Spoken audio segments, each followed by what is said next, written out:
Hello, my name is Alexandria Keller. I'm here today for the Sankofa series presented by the Association of African American Cultural Gardens. I'm so excited today to be here with DaLaun Dillard. Nice to meet you. Thank you for having me. I'm happy to be here. Yeah, nice to meet you. So first question for you, can you tell me a little bit about yourself?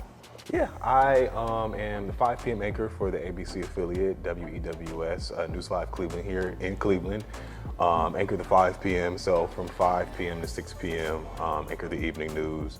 Also out in the street, reporting on different stories. Usually my stories air in the 11 p.m. newscast.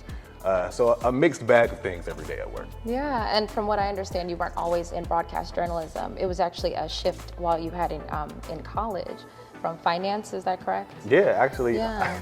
So I didn't realize you knew this. A lot of people don't know this. Yeah, I went to Central Michigan University.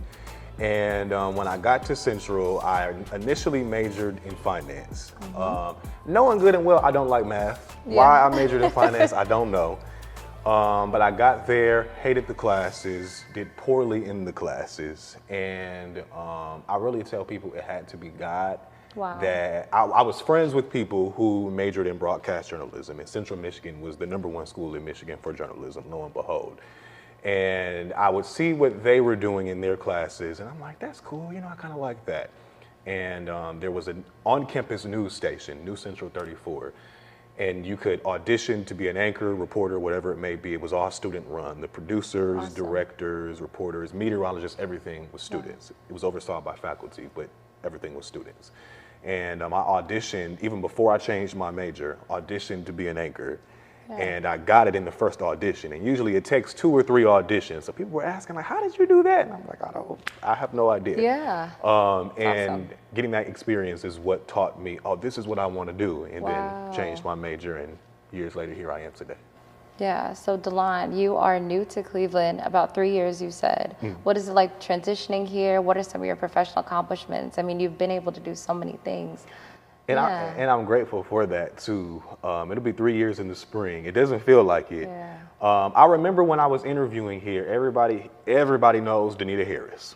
I remember when I was interviewing, look, and she's a legend Yeah. here, and that's I love Danita so much. That's my big sister. Awesome. When I was interviewing here, I remember she told me, and I never forgot it.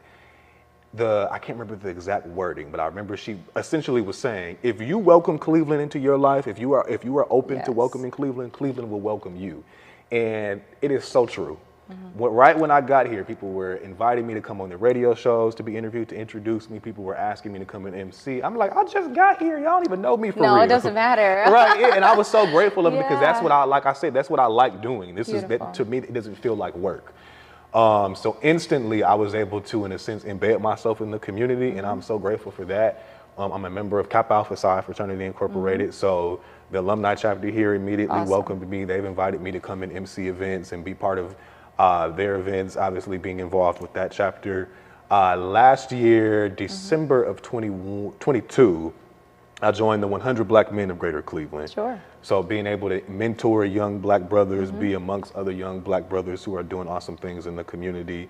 I'm so grateful for that opportunity because I have been wanting to join the 100. I just hadn't had the time. Absolutely. In the last couple of cities I lived in. So here in Cleveland, where it's such a big chapter, a big organization. Right, and they're very involved in the community as well. Very involved. And everybody in Cleveland seems like they're a part of the 100. Right. So I was just grateful to be a part of that. What else do I do? Yeah, let's talk a little bit about News 5. Yeah. Yeah, what are some stories that have really impacted you deeply since you've been here? So I talked about my fraternity, Kappa Alpha Psi fraternity. Back in Black History Month, back in February, I did an entire piece on the history of the Divine Nine. And it wow. came from the fact that we did like a commercial spot on my channel about organizations that you're a part of, that you're really passionate about, that you serve the community with. So obviously I referenced Kappa. Right. And our sign in Kappa, this is our hand sign in Kappa. All 9 has their own hand sign.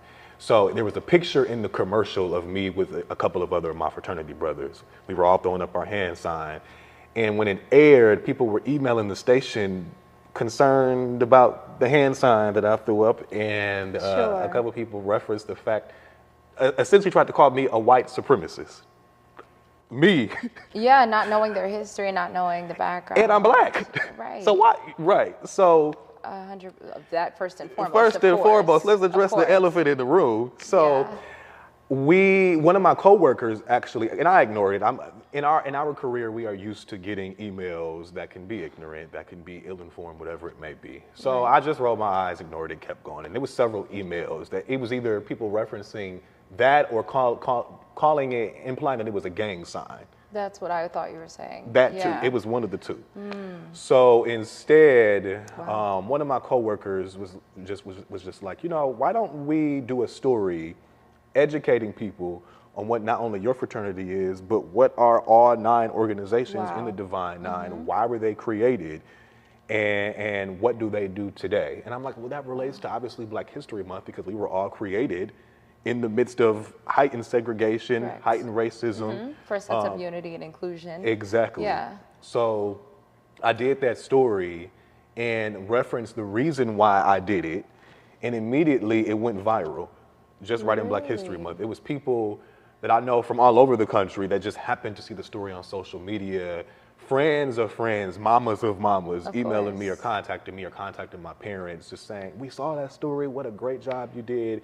And for me, it was just the educational aspect of it. I didn't want, it wasn't about the notoriety that I wanted. I just wanted to educate people on what we do and why Vice President Kamala Harris is an AKA. So y'all don't understand what we do and why we are here. These organizations are over a century old. So I was grateful that my station gave me the opportunity to do it.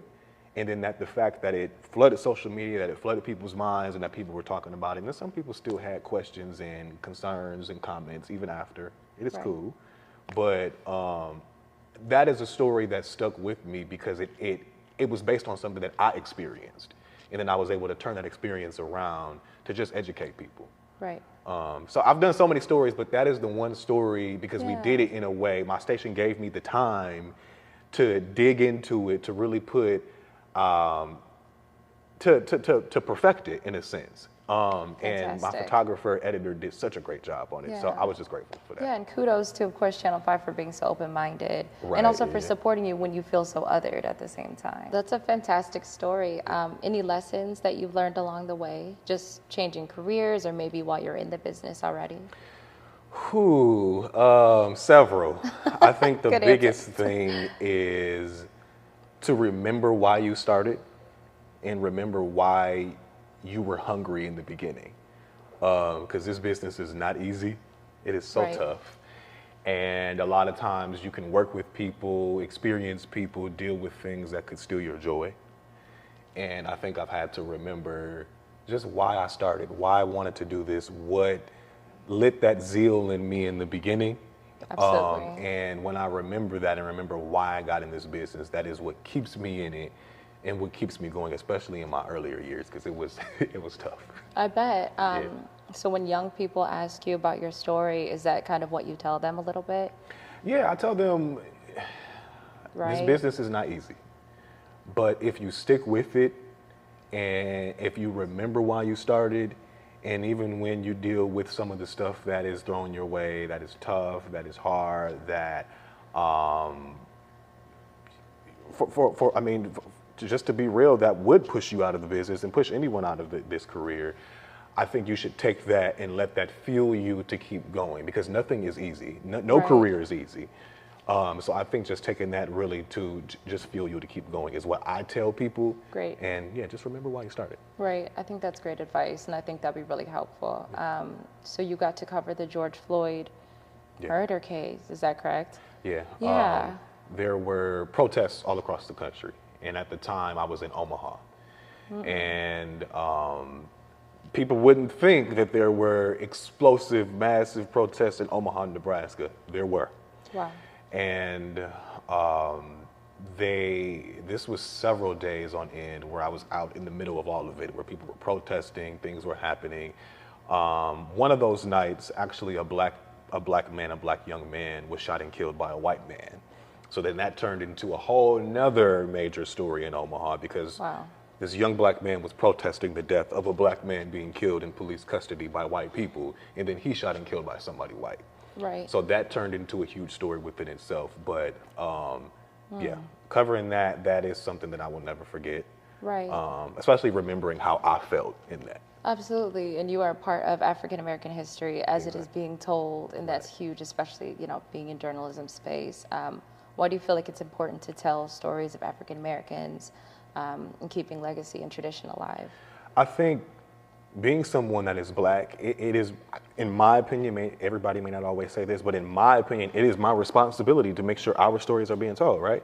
And being told accurately, because I think sometimes we'll see our stories told, and then it's like, that's not the full story, or that's not really the way that I took, just whatever that may be. So I think that's why I got in the business, to be honest with you, is to tell stories that impact us, to talk to people who look like us, and to make sure that we are being represented in the accurate light. All the stories may not always be the most positive stories, because we have to tell everything that's happening, but whether it's a positive story or a negative story, I just want to be known as someone who is telling the truth. Beautiful.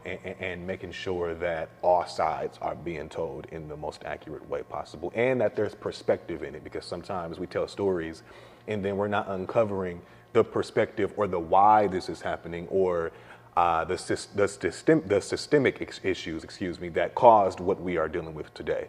Right. So that's why I got in this business. That's a beautiful answer. You're right. And it just really taints and changes the way that people who don't know and aren't informed see it when they see on television just African Americans perceived a certain way and portrayed exactly what you're saying. So if you don't know what you don't know. So Correct. Sometimes we have to make sure people know what they don't know, especially when you're looking at stories, because there's always an underlying issue to something that we're dealing with, especially us as black people. 100%.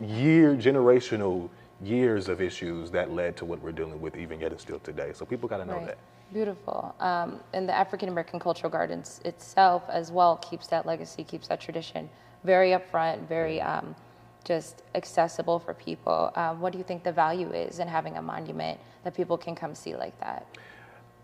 The educational aspect, first and foremost, for people who may not understand or know or understand the importance of our history and what we have, first and foremost, experienced and what we have contributed to this history. I think it needs to be on display for everybody to see, especially when we're talking about, and I don't want to get myself in trouble, but let's be real, especially when we are talking about what we are seeing in other states when it comes to dissolving the teachings of our history and what we have experienced. I think that we need something on public display that when people are driving down MLK, they can see what we have dealt with, what we have experienced, and understand and learn what we have faced, and be able to teach that to other people. Everybody may not want to accept it or may not want to teach it, but I think we need to make sure this is in people's face so that they know straight up, this is something that we've dealt with, something that we've experienced. And something that everybody needs to know about. Yeah, and I think it kind of goes without saying, but in your career as well, like it's just that level of pushing things to the front, like you seeing the problem and becoming the solution very much as well as in your work. So, so DaLaun, you have so much experience with the African American Cultural Gardens. Can you tell us a little bit about your experiences and work? Yeah, well, first and foremost, we've done several stories on the Civil Rights Markers and the African American Cultural Gardens at News 5. And that's initially how I even learned about it when I first got here. I remember we were doing a story about the beginnings of it and the fundraising for it. And then just recently, this past June, I was invited to be the Grand Marshal for the Juneteenth celebration, which started and ended at the African American Cultural Gardens. And I was just grateful to be invited and to even be a part. I mean, I've only been here in Cleveland it'll be 3 years in the spring. Yeah. So thank you. For anybody to even think about me and consider me to be a part of something, let alone a Grand Marshal for a parade, it's like, wow, like I'm just grateful for the opportunity. Right. But I was grateful, especially someone of color, someone being black, to be part of the black community and part of something as big as Juneteenth, because especially now seeing how, it's a national holiday. Correct. And people, I think, are really we have always paid attention to Juneteenth, but I feel like everybody is paying attention to Juneteenth now. Being a part of something like that means a lot to me personally. So just to see that there at the African American Cultural Gardens this past June, to be a part of it, to ride through the east side, going through, letting people know to join us at the Cultural Gardens, it just meant a lot. It really, I think it was a humbling experience to even be invited. Right. So, and to be a part of something as big as the Cultural Gardens that I support and that so many people in the community support, I'm just grateful. That's fantastic. What was it like to be amongst all the Clevelanders and get to meet everybody and just tell stories? What was that like? Being a part of events in the community, that is my favorite part of my job. I love obviously telling stories, uncovering issues, interviewing people, but being out and just talking to people and being at events, that is my favorite part of my job. To me, it does not feel like work. So the opportunity to be around us, and you know how we can be, especially on Juneteenth, it was just, it felt good. It felt like I am at home, but it felt like I was at home amongst us. Right. My family happened to already be here that weekend too. So they were there for Fantastic. it. Yeah. So I was grateful for that because they got to see it. They got to see more. I mean, they have been to Cleveland a litany of times.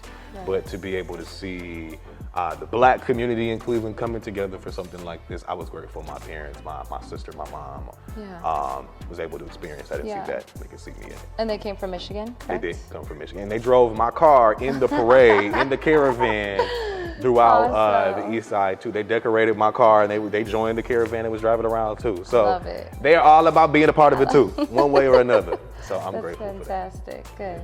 Thank you so much, DaLaun. It was wonderful to meet you. Likewise, thank you. Yeah, thanks. So this is Alex Keller signing off for the Sankofa series presented by the Association of African American Cultural Gardens. Thank you for watching. Hello, everyone. I'm Leon Bibb. The African American Cultural Garden, one of the many cultural gardens on Martin Luther King Drive, celebrates the African American experience. Part of the garden is already completed on the upper level. It represents the past with the door of no return. You can walk between the black granite walls and imagine the fearful experience of those taken from Africa in tight quarters on slave ships. This is Danita Harris from News 5. What has not been built yet is a channel for water that cascades down the hill, representing the Middle Passage on the Atlantic Ocean. It leads to a black granite terrace that will host events. It is etched with the Little Dipper and the North Star, which guided thousands of enslaved people to freedom in the North. I'm Wayne Dawson. The water will continue to flow down the hillside in reference to the Ohio River and the Great Lakes that facilitated the journey to a better life. It also marks the continued struggle of black people to the present. The garden will end at Martin Luther King Drive. The entire structure will symbolize the spirit and tremendous resilience of our parents, grandparents, and great-grandparents who came from the South to a better life in the North. This is Harry Boomer. The future platform beside the MLK Boulevard's walking trail will have benches and a water feature that gives homage to our past and hope to our future generations that anything is possible regardless of the challenges. This is Obi Shelton. Let's finish it. The African American Cultural Garden has a portion already built at the top of the hill. With your help, it will cover the entire hill as a magnificent tribute to those who came before us, as well as a symbol of pride and hope for future generations. We need your donations of money, time, and energy to make it happen. Everybody can contribute something. We can do it. Click the support button to get involved. Let's finish it.